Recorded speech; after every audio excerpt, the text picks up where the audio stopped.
What's going on, Redskins fans? We are back. I had to change my laptop. This seems to be working a little bit better. We're lit. What's going on, Big Simple? We are in the house once again. Welcome to HTTR Behind Enemy Lines with your boy Yemi. We are in this place chilling. Hopefully, this lag situation that we're having for the last couple of broadcasts is done, finished, finito, over with, no more problems. We in the house. So what's been going on with you Redskins fans? Hopefully I can get my boy Kev Create back on online, back on the link. Once again, I'm gonna tell you once again, if you got soft skin, ain't no need to tune in, baby.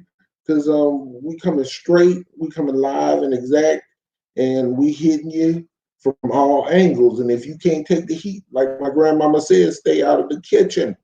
Stay out the kitchen. So we're doing this. We're doing a little talking about. Well, I have been talking about and discussing our our defensive line, and where we were at was if we take Chase Young with the number 2 pick, which mostly everybody thinks we're going to do. How do we play them in this 4-3 scheme that Jack Del Rio has been cooking up, and him and Ron Rivera have been cooking up during this all season? Forgive my head, it is a mess. Boy, let me tell you, boy, having locks and not having a stylist, look at this. Boy, I look like Reuben Foster about the head. That's why you see me with a hat on. First you clip the hat, then you scold the hat, and you hope it fits on the back, and now you got you a star cat. So, look, I'm not going to even lie to you. Jonathan Allen, he's going to be our 3 technique. He looks like he's going to be a beast in the middle of that thing. But there's going to be a contest. And I honestly see the battle for our nose tackle position in this 4-3 under technique is going to be between Big Tim Settle, DeJuan Payne, and Matt Ioannidis. I don't know how it's going to look, man. A lot of people are sleeping on Payne, and to be honest with you, I'm not sleeping on Payne. On Settle. I think Settle has a lot to prove. And being that the man has a lot to prove, he's going to come out here. He's going to come out swinging, y'all. And I just can't see him backing down. DeJuan Payne is a beast. Let's not get it twisted now. The boy can play, but we got this bad habit of sometimes kind of looking over other people that got them skills. And to me, DeJuan Payne has skills, but so does Big Tim. And Big Tim Settle, to me, is the sleeper. We don't even need to worry about the defensive end position, because if we take Chase Young with the number 2 overall pick in this draft, we're not going to have a problem in that position. But what I do see us having a problem with is what's going on in the middle. And so hopefully I can get Kev Create back on the phone so he can come back in and get down with us. Big Simple, thanks for sharing the share, brother. I definitely appreciate it. Every little bit helps. We are trying to build a page together, which is a beautiful thing. I want y'all to take just as much credit for this as I get. And so I might be the man behind the camera, but y'all are the ones that make this thing happen. There is no me without you. I can't move and I can't grow if y'all don't help me grow. So we all in this together. We're a community, and we plant seeds, and we're trying to grow things in Redskin Nation. So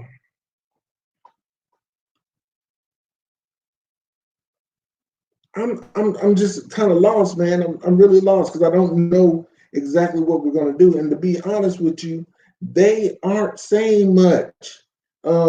Ron Rivera and Jack Del Rio have pretty much caught the case of the hush mouth when it comes to what we're going to do with our defense. I mean, Jack Del Rio came out earlier and said something about You know, he likes the Tampa 2 defense, but he feels like it's been ran wrong.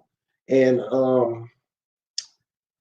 so when you have a creative mind or an innovative mind like Jack Del Rio telling you that he sees a defense that he likes, but it to him it hasn't been run properly, then you get to think.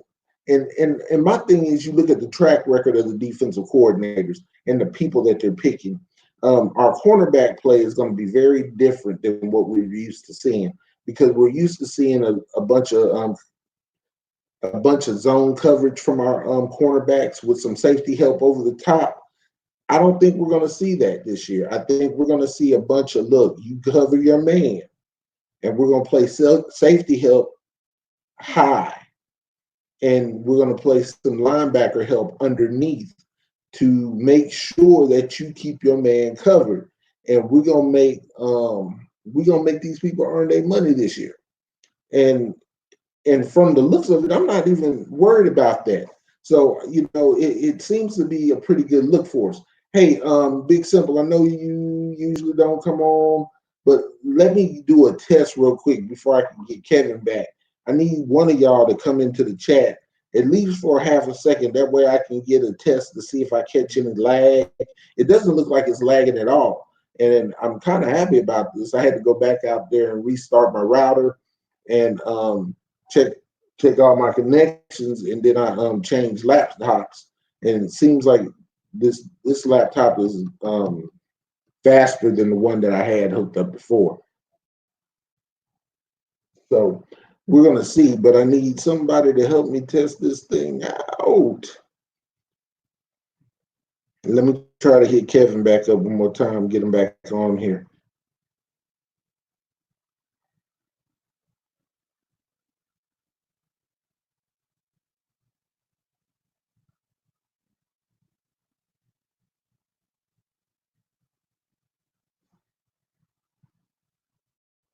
Oh, I'm on hold right now.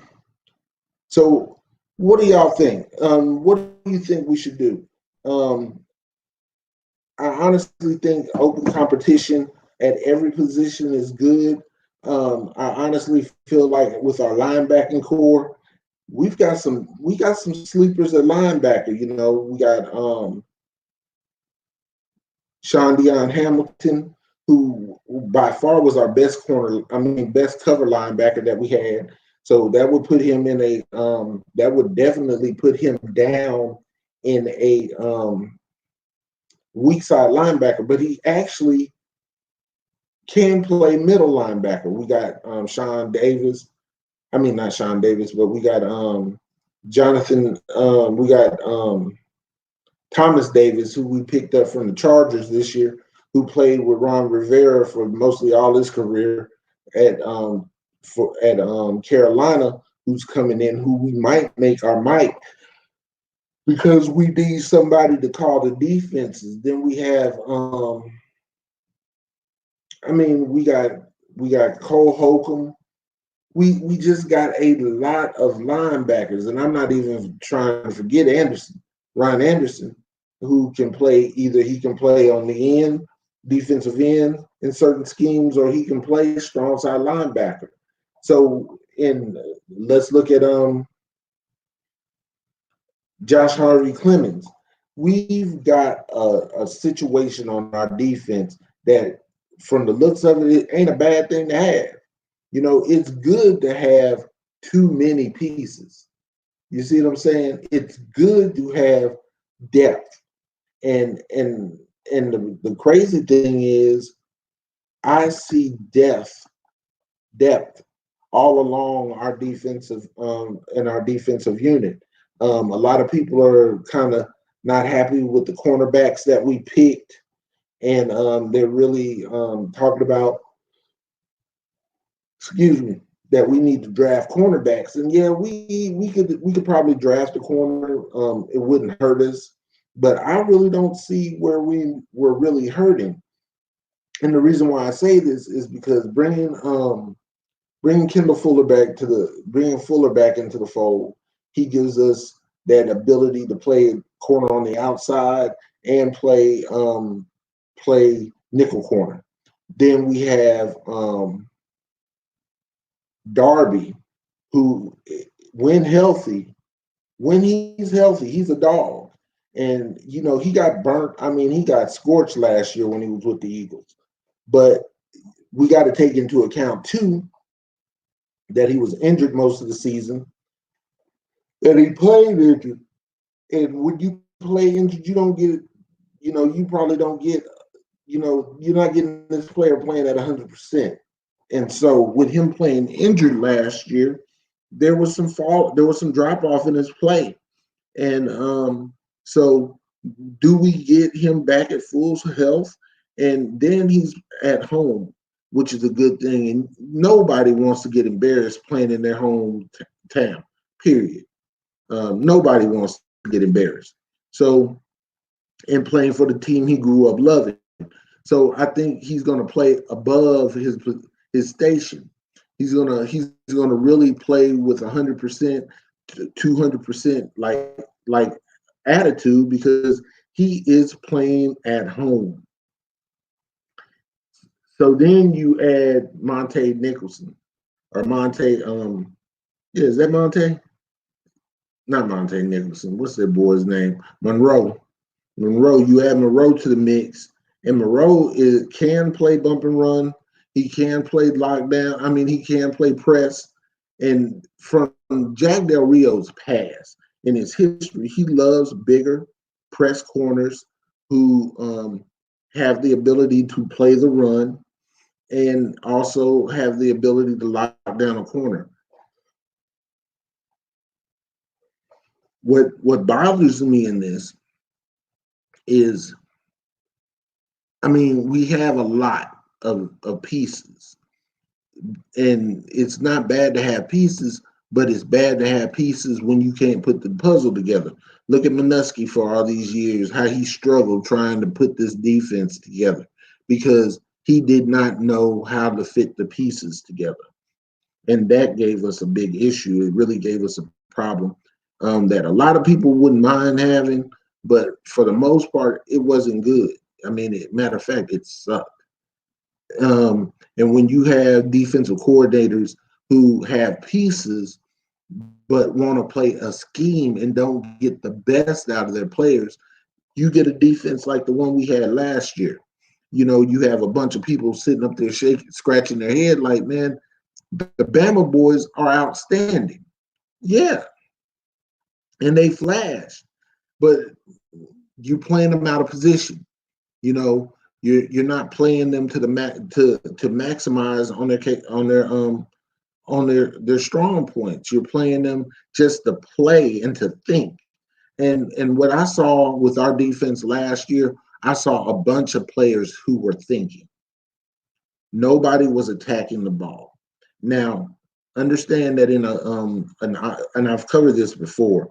When you're in an odd front, when you're playing a 3-4, the lineman's jobs really isn't to penetrate. Those three interior linemen, their job really isn't to really penetrate. It's to hold up the line and then to make a decision on what gap they're going to then attack.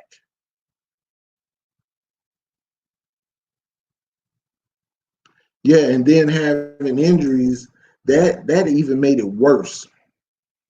So we have to think, and I'm telling you as Redskins fans, because I got love for you. We're going to have to rethink everything we do. We're going to have to be patient this season because what's going to happen is we're going to have a lot of people who are upset. We'll have a lot of people in their feelings if things don't go out the way they're supposed to. But I see a team that's got potential, but we're gonna have some growing pains. And that's not a bad place to be as long as we're playing the players properly. You become a creature of habit. When you're used to not being great, when you're used to being at the bottom of the basement, sometimes that mentality takes over. And and so we have to be able as fans to realize that these guys are going through not only a change of coach, I mean of a head coach, but a complete paradigm shift, and they're now going to be demanded to play. You see what I'm saying? It's either what it like we say back in the day, you either go hard or go home. And these guys haven't been pressed like that since college. I know the Bama boys haven't been pressed like that since college. Because to me, Jay Gruden, to be honest with you, y'all really want my opinion on this, and I guess you on my page, so you want my opinion. Jay Gruden really ran a frat house. Um, Everybody was just doing their own thing, and if he liked you, he kept you around, and if he didn't like you, he moved you. And even even looking at our defense, he made promises to players thinking that he was going to be here for years and not being in a win now mode, or not being in a win with a win without a win now attitude. He made some promises to players that he should not have made. Quentin Dunbar would be here right now. We wouldn't have this problem. Quentin Dunbar would be here right now if the old regime would not have made him some promises. And let's just be honest. They promised him some stuff last year. He played like they promised him something. And so when the new regime came in, Quentin Dunbar was like, I wonder if I'm going to still get my contract extension. Am I going to get paid like I'm the best cornerback in the league? Because the way he was acting was like he was made a promise that he was going to make some money. And I'm not talking about no little money. I'm talking about, all right, I'll see you in a little bit. He was talking like he was about to bring home that bag.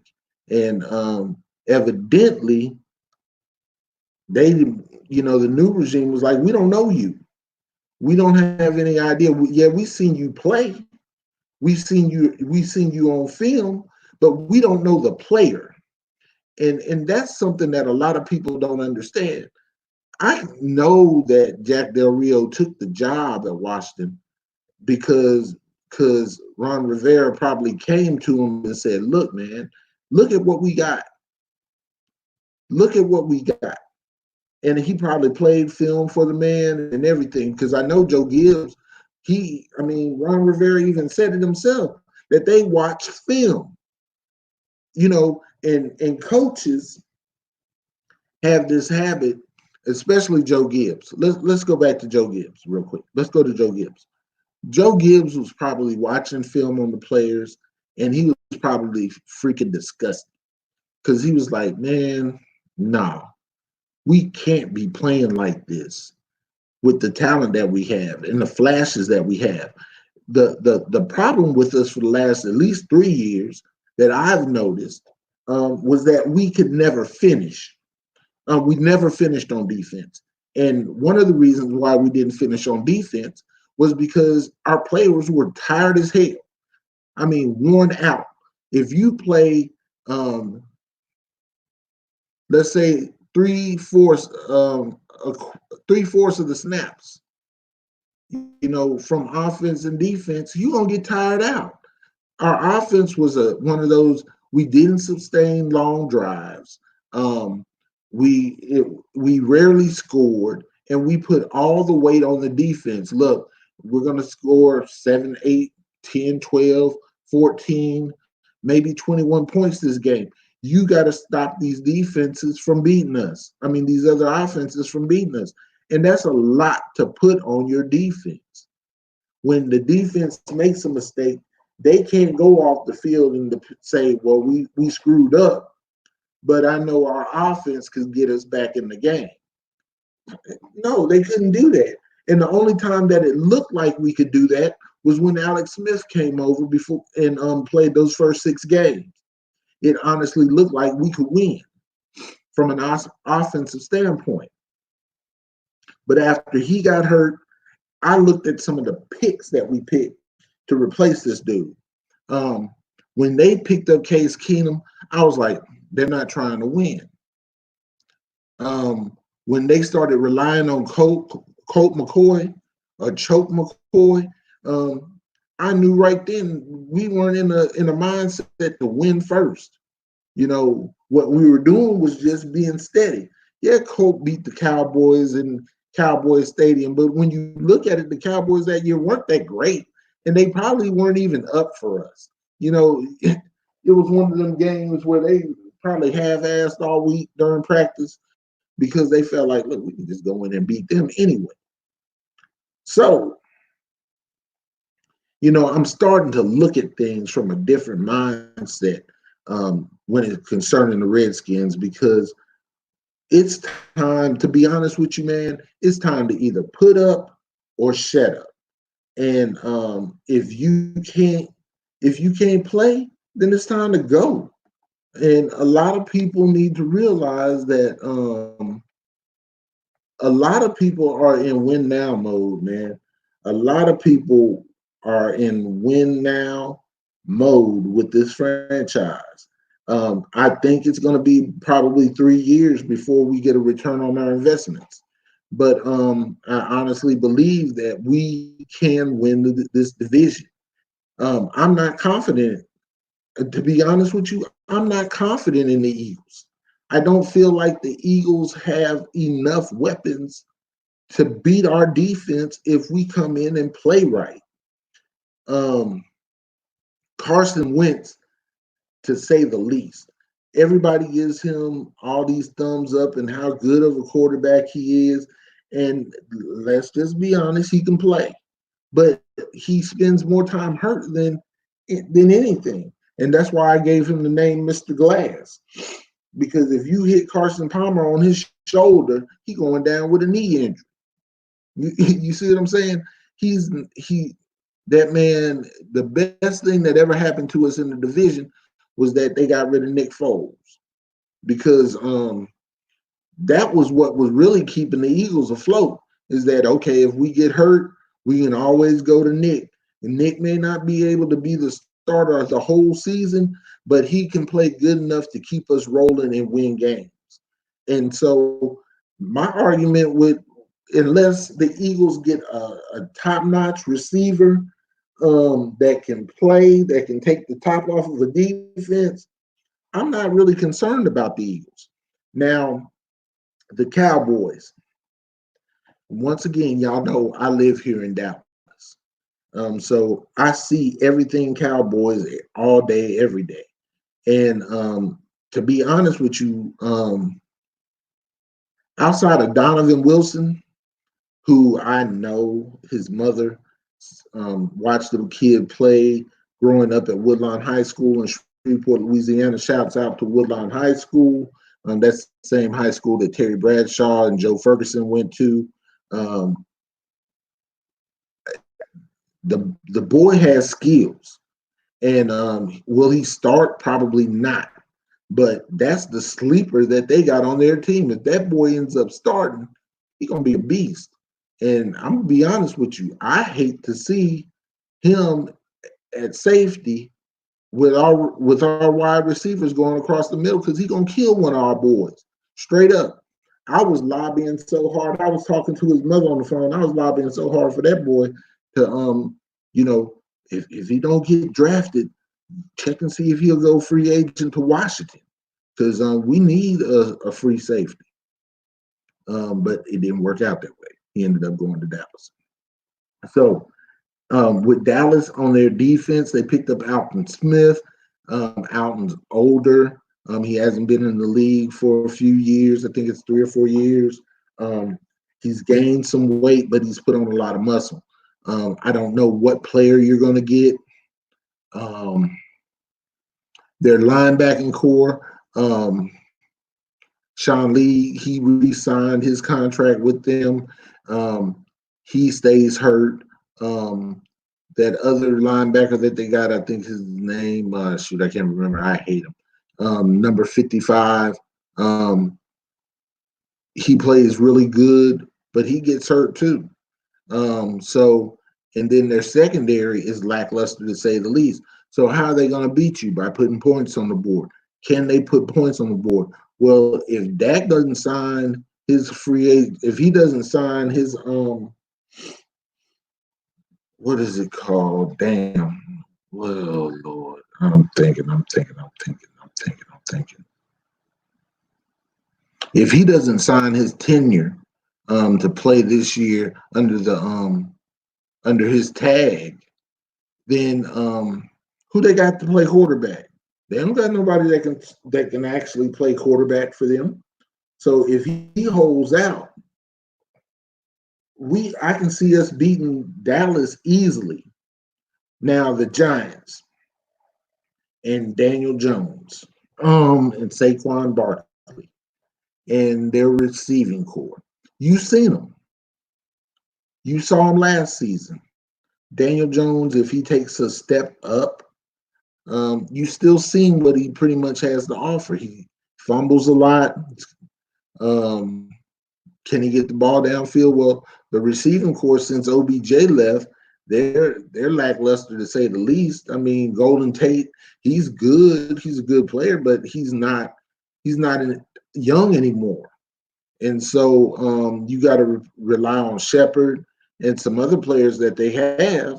And to be honest with you, I don't see the consistency that I would like to see from the Giants to even put them in this competition. Now, defensively, they're getting better. Hopefully, they don't take Isaiah Simmons, because if they take Isaiah Simmons, buddy, we're going to have some issues. We're going to have some strong issues. With them getting Jackson from Carolina, he's a pretty good corner. But if you run at him, and I was saying this before when we were looking at him, he'll hit. But if you bring that heat towards him and you bring some people pulling, he has some problems getting lost in that space. Now, can he cover? Yes. Is he a cover 3 corner? Is he a man corner? The jury is out, because I've seen him play cover. I've seen him play zone coverage, and he plays pretty good in zone. But what will he have that same success playing out there in man coverage? Like I said, the jury's out on that, and I don't know what their new coach is going to make them do. Now with us, it's a proven fact that we have offensive line issues. We picked up a bunch of people in the off season that can help. But do we know their set role?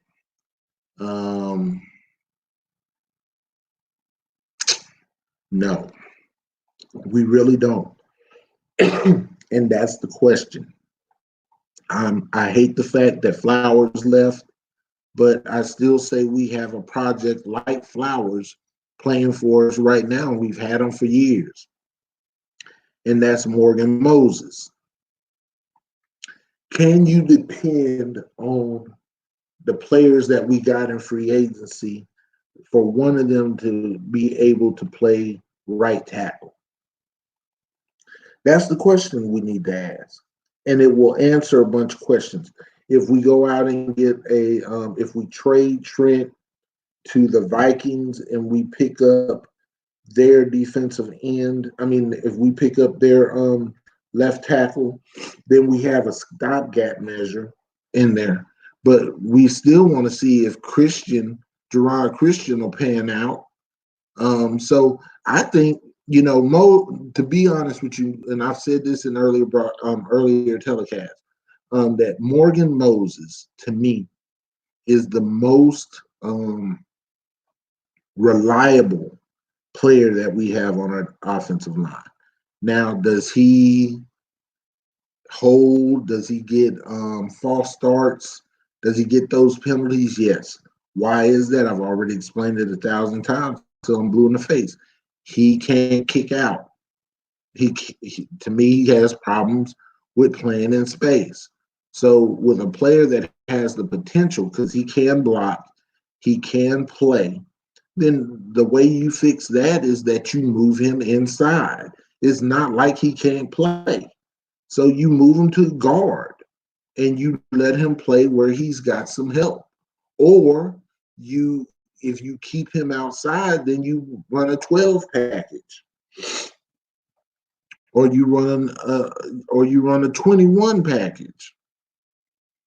but you want to keep him with some help so that if he gets beat, which he normally, for the most part, if he's playing a faster defensive end, he's going to get beat if they go on the outside of him. He just doesn't have the ability to kick out and to play that well in space. So I would avoid the problem altogether by kicking him inside and letting him play inside. And that way he can double team, he can get help, he can get center help, or he can get tackle help. Any way it goes, he can be helped. But I don't think he'll need that if you kick him inside. I just don't think he'll need that kind of help. And I think he will shine for us by moving him inside. Um,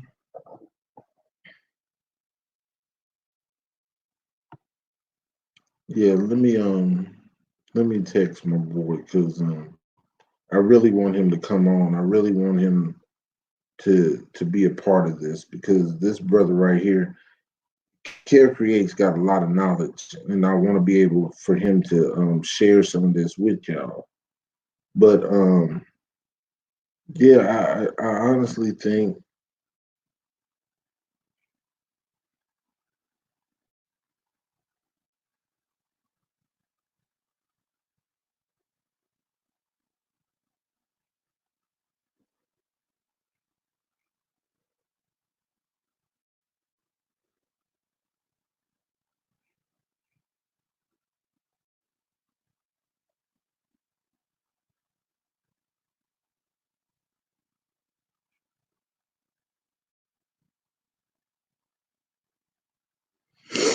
okay.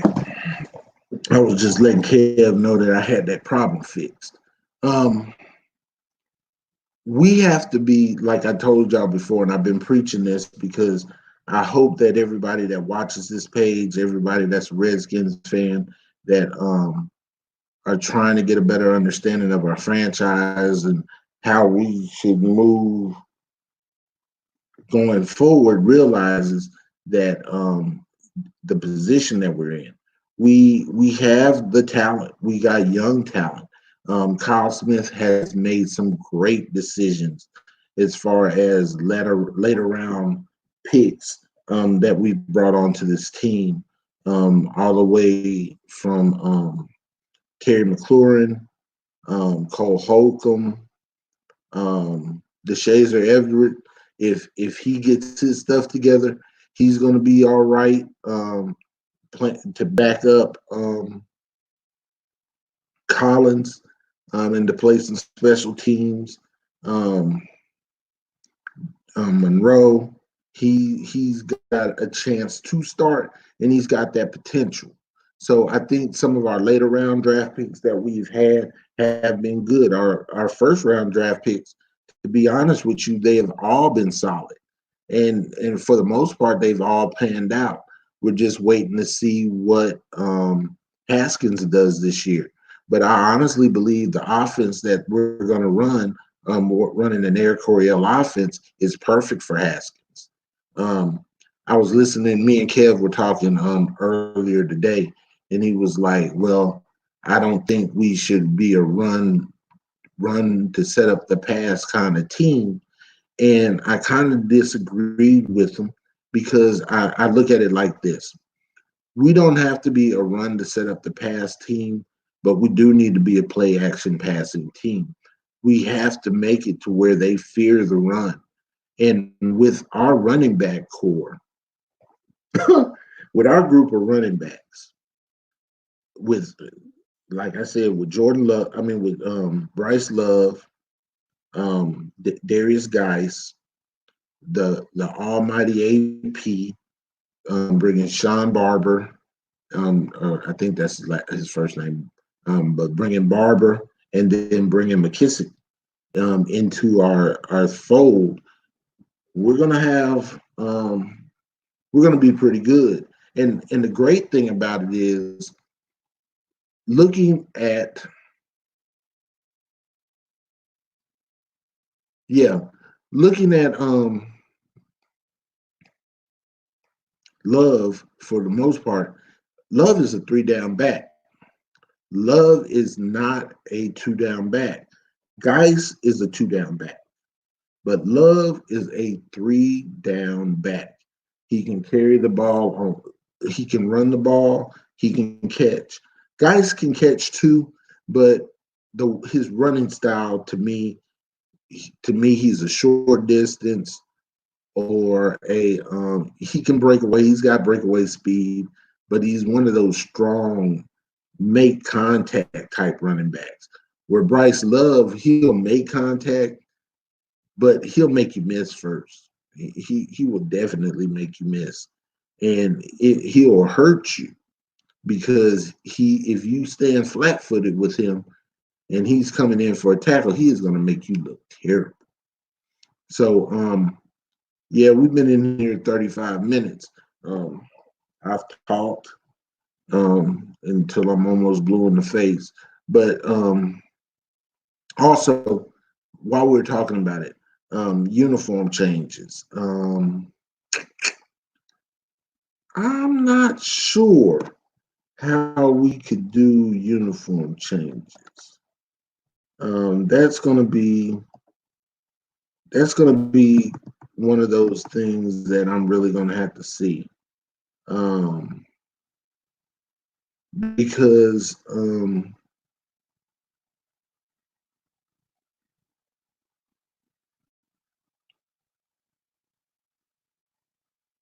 that's one of those things I'm going to definitely have to see for the most part. Um, I do like our 1960 throwbacks.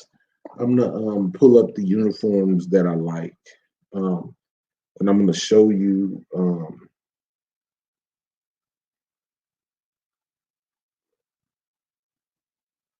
some of the uniform ideas that I'm comfortable with if we go to new unis.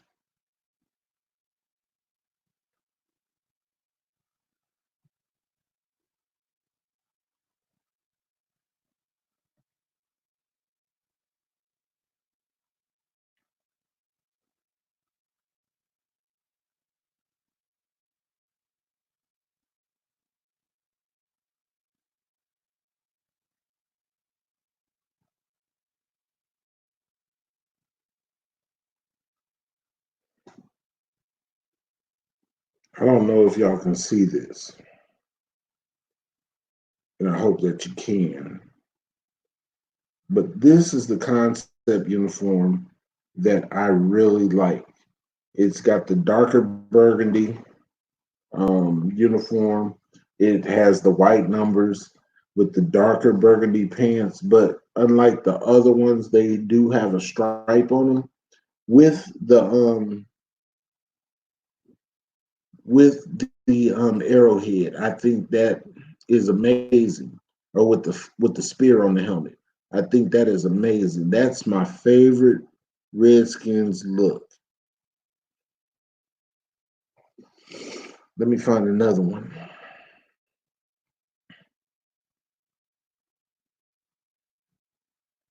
Now, what I was talking to Kevin about was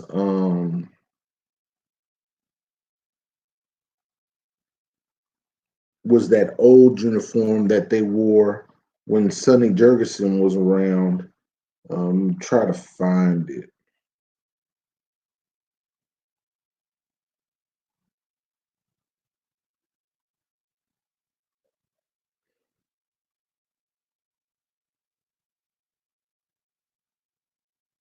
Here's what they look like. Oh, that old concept that I was talking about. This is what they look like. The burgundy pants, white top. If you can't see it, I'm sorry. I'm trying to get this straight. With the burgundy helmet, with the spear.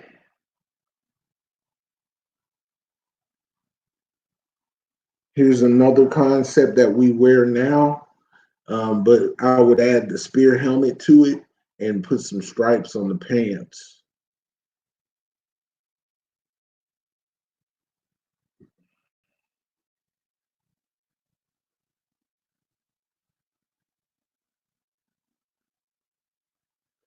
These are probably my favorite uniform as far as the look and the colors. Now, if I can find that other one, the one that we've been rocking for years, that is actually our best look to me, and I think it was our 70th year anniversary look. And here it is with Daryl Green. I think these are the jerseys. This is actually the look I think we need to do. I think we should do some white pants or some burgundy pants, um, and also take our jerseys and try to do that in a white and see what it looks like. But those are the looks that I think that we should take into the new millennium and forward with the Redskins. I enjoy that look.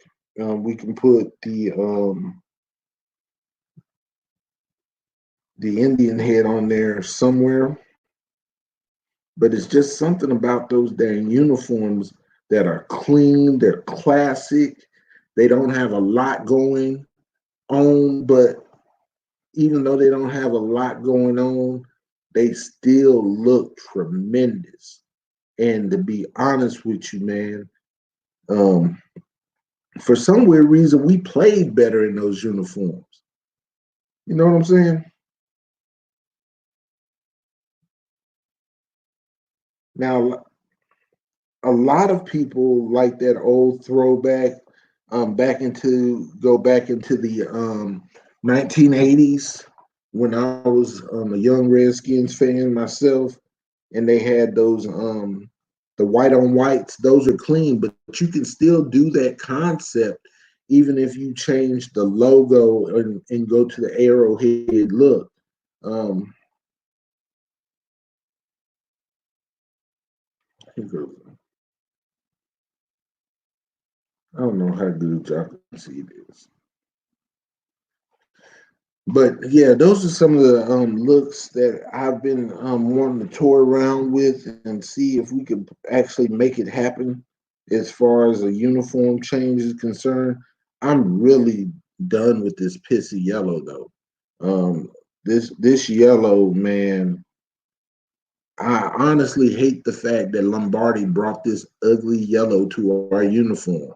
This yellow is a holdover from when Lombardi was our head coach. I think it was the late 60s, early 70s, and he brought that bull crap uniform that looked like a knockoff of the Green Bay Packers uniform. I can't stand it. So going forward, let's just be optimistic, man, of some of these things that we're about to do. I want to go into some not film study, but actually do some diagram work and show you what our defense is going to look like. And I'm actually going to draw it up, like I did when I was a coach, and show you what the 4-3 over or the 4-3 under, which we'll probably run a 4-3 under, what it actually will look like on as a diagram. And that way, when people see it, they'll get an understanding of our players' responsibilities, what they're supposed to be doing on most plays, just really depending on what kind of looks we do with our defensive backs. Because a lot of the looks, if we run press on the corners, then just look for them to hit a gap and go. But if we run zone coverage a lot, especially with our corners, then you may get to see some of these guys with two gap responsibilities, which I really don't want to see. I think it's going to slow us down. And from the way Ron Rivera sounded, he wanted everybody to be going forward all the time, every play. So that's just something that I've been looking at, been digesting. I am so glad I figured this out that I just needed to restart everything in my house. That way I could get a better look. get this thing going better. I think Big Simple, I think Natural for coming in, watching this live stream. I thank y'all for sharing. Most of all, I thank you for sharing this with everybody. Please, if you're new to my channel, once again, I'm gonna steal something from my boy Skin Fan all day. Wash your hands, but I'm gonna add something to it. Wash your hands and your ass. Hit the hit the subscribe button and then pound on those notifications so when we come on, you can get all the notifications that you need. I will be with Skins Fan all day during the draft tomorrow. He's going to be doing a live telecast, and I will be on his channel, and we will be going over the draft picks, and I will be disgusted probably, and but you know, we'll go from there. And I know y'all saying, why are you gonna be disgusted if we get Chase Young? Y'all already know, if you know me, I'm an Isaiah Simmons fan. And to lose him, to me, man, I would sell be honest with you, I'm gonna be stone cold honest with you. I would take my number 2 pick. I would sell my whole draft after that and a first round next year.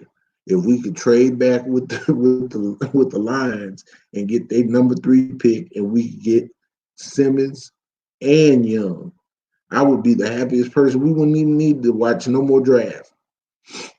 But you know that we don't live in that kind of world, and that's not gonna happen. And so we got to go with what we got. Oh yeah, while we're at it, before I get off of here. So Tampa Bay, yesterday, everybody knows Tampa Bay signed Ron Gronkowski, and how did they sign him? So Tampa Bay got Ron Gronkowski and a 7th, and they gave up their 4th round pick to get him. I think we need to go to Tampa Bay. We got 2 3s, we got 2 4s, I think. I think we need to offer him one of our 3rd round picks for OJ Howard. I honestly feel like that's proper compensation. And I don't know how you feel about the situation, but we need somebody that can run the scene, because with the Air Coryell offense that we're running, we always needed a tight end who can expose the seam, and we don't have that. Jeremy Sprinkle can expose. He can't expose a woman if she laying on his bed naked. Hell Hitchens, he played okay. He wasn't my favorite, but he played okay. Let's see who else. Now that I'm thinking about it, Hell Hitchens was okay.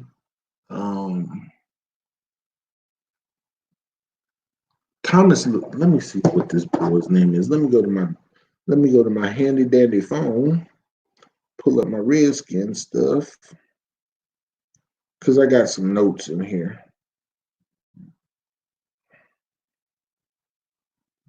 Tickets, teams, cheerleaders, fan zone.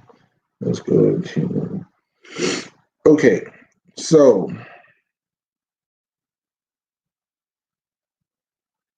that was Peyton Barber we picked up at running back. Let's see what we got here. Tight end room. Let's go over our tight ends. So Hell Hitchens, Jeremy Sprinkle,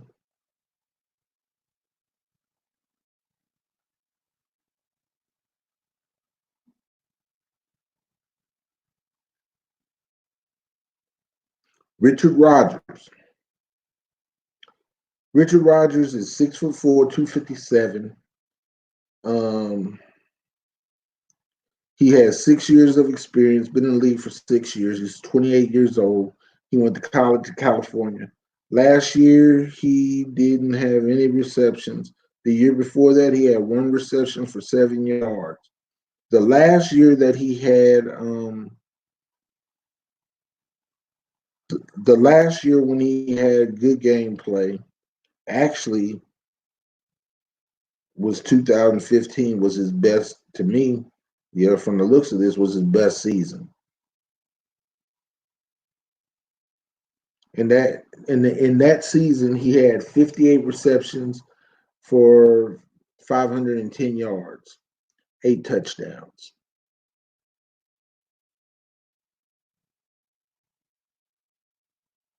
Last season, he had nothing. So now let's go to Logan Thomas. That's my boy, Logan Thomas. So last year, Logan Thomas had 12 receptions for 173 yards and 1 touchdown, but he averaged 10.8 yards a reception. The year before that, he had 12 receptions for 77 yards. So, and he's got 6 years of experience. He's 28 as well. From the looks of this, if this paperwork is right, and he played for Virginia Tech. He was a quarterback there. We already know his story. So yeah, we need tight end help. Um, Wide receiver help. That's going to be. I'm waiting to see because we've picked up some players, and I don't know what their thought is. Oh, let's look at Caleb Wilson. Caleb Wilson played for UCLA. Um, he was Mr. Irrelevant. Um, 2019, he didn't play any games for us. So he has an opportunity to challenge for a spot. I just don't know if he is or if he isn't. Um, I don't know if they're going to take him. So the tight end room is full. Now, when we look at our offensive line, I'm going to give you some of the people that we have on our offensive line and some of our free agent picks. We picked up Wes Schweitzer. He played for Atlanta. He's 6'4", 300 pounds. They got him. They got him at offense. They got him at guard. We know for a fact that from studying him, he can play guard, center, and he can play some tackle. We also picked up.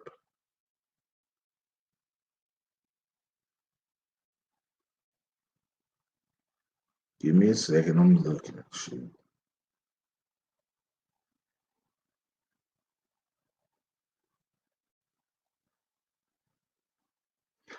Cornelius Lucas. Cornelius Lucas is 6'8", 328. He played for Chicago last year. He's a work in progress, but he does play tackle.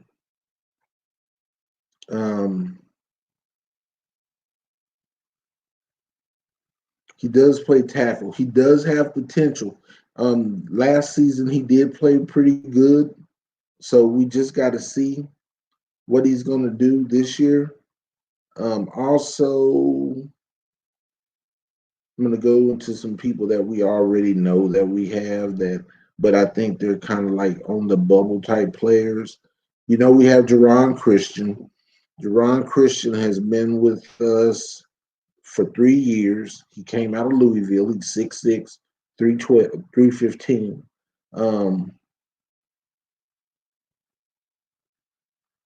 He didn't play much, but we know that he has a lot of potential if we can actually get him on the field and get him to play. We got another tackle, Paul Adams, that we signed. He's out of Mizzou. This will be his first year playing. He's a 6'6", 315-pound tackle. I don't know much about him. I'm gonna have to look at some things and see how he looks. But These are the people that we have going for these tackle positions. And that is why I'm so high on that's why I'm so high on moving some people around, especially at our tackle position, moving Morgan Moses inside. He's a big body, man. He's 6'6", 330. I just think that he would look good. He'd look a whole lot better on the inside. Let's don't sleep on Wes Martin. Wes Martin played some good ball for us as well. Um,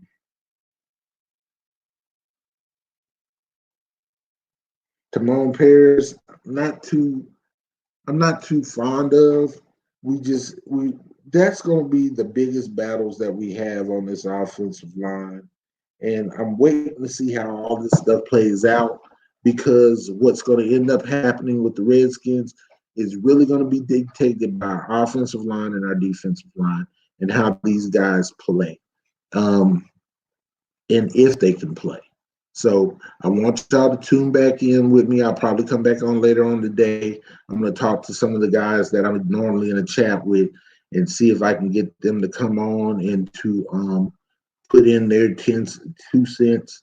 And we're going to try to make this thing a little bit fun. Once again, hail to the beloved Washington Redskins. Keep your head up. And don't forget this COVID-19. Wash your hands and your ass and stay safe. Y'all take it easy. Peace. And I'm out.